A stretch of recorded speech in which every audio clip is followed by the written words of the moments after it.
கண்ணியம்னா என்ன? நம்ம மனுஷங்களை மதிப்போம், அவங்க நம்மளை மதிக்கலைன்றது கேடு. யாருடைய கேடு? என்னுடைய கேடு, அவங்களுடைய கேடா?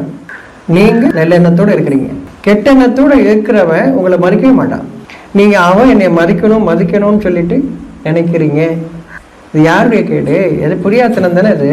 நீங்க எப்பயும் போல இருங்களேன். நீங்க மத்தவங்க மதிங்க. அவன் உங்களை மதிக்கல, நீங்க அவங்கள மதிங்க. நீங்கள் இதுதானே தீமையை நன்மை கொண்டு தடுத்து கொள்ளுங்கிறது. அவனை மதிக்கவே மாட்டேங்கிறான் அப்படின்னு நீங்க ஏன் சொல்றீங்க?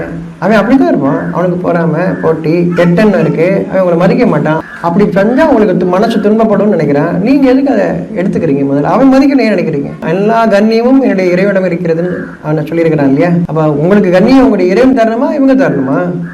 நீங்க ஆனா கண்ணியம் கொடுக்கணும். ஞாபகம் வச்சுக்கோங்க.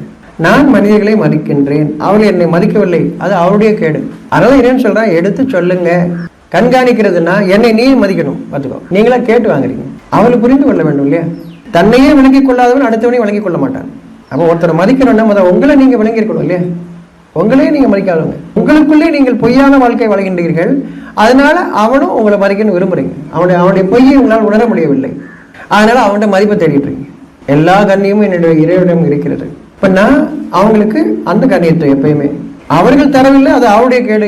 அதை பற்றி இறைவன் என்னிடம் கேட்க மாட்டான், என்னை பற்றி அவரிடமும் கேட்க மாட்டான், என்னை பற்றி என்னிடம் கேட்பான்.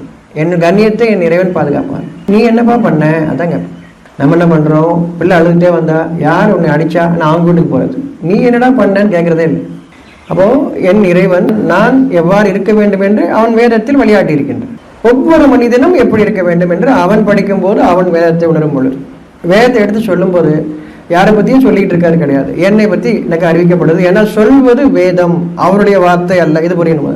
சொல்லக்கூடிய செய்தி வேதமா, எனக்கு மறைவானவற்றை அறிவிக்கக்கூடியதா, வாழ்க்கைக்கு வழிகாட்டக்கூடியதா, நன்மை தீமையை பிரித்து அறிவிக்கின்றதா, அதை பார்க்கிறோம். அதை பார்க்கும்போது நான் திருந்துகிறேன், நான் திருத்திக் கொள்கின்றேன், என் இறைவன் அருளை நான் பெற விரும்புகிறேன். வேதத்திலிருந்து ஒரு செய்தி வரும்போது செய்தியை கவனிங்க. அந்த செய்தி எனக்கு வழிகாட்டுகிறதுன்னு ஒவ்வொருத்தரும் யார் உணர்கிறார்களோ அவர்களுக்கு வழி பிறக்கிறது. யார் அதை செவியேற்றுக் கொண்டார்களோ அவர்களுக்கு மட்டும்தான் இது அருள். ஒவ்வொருவருக்கும் தனித்தனியாக பெற வேண்டும் இறைவனுடைய அருளை. அது இறைவனுடைய செய்தின்னு அறிஞ்சாதான். அவர் பேசுறாரு, இவர் பேசுறாரு அப்படின்னு யார் வேணாலும் பேசட்டும். பேசுவதில் இறை செய்தி எனக்கு வழிகாட்டக்கூடியது இருக்கிறதா, எனக்கு அது விளங்குகிறதா, இப்பதான் உங்களுக்கு அது வழிகாட்டுக்குன்னு அர்த்தம்.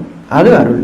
யாரும் எந்த நன்மையும் யாருக்கும் செய்ய முடியாது. இறைவனுடைய அந்த அருள் உங்களுக்கு கிடைக்கும் போது நீங்கள் நன்மை பெறுகிறீர்கள், உங்கள் நோயும் வறுமையும் நீங்குகிறது. ஒவ்வொரு மனிதனையும் பணியும்படி இறைவன் பணிக்கின்றான், நோயை கொண்டு வரவை கொண்டும். எப்போ வரம்பு மீறும்போது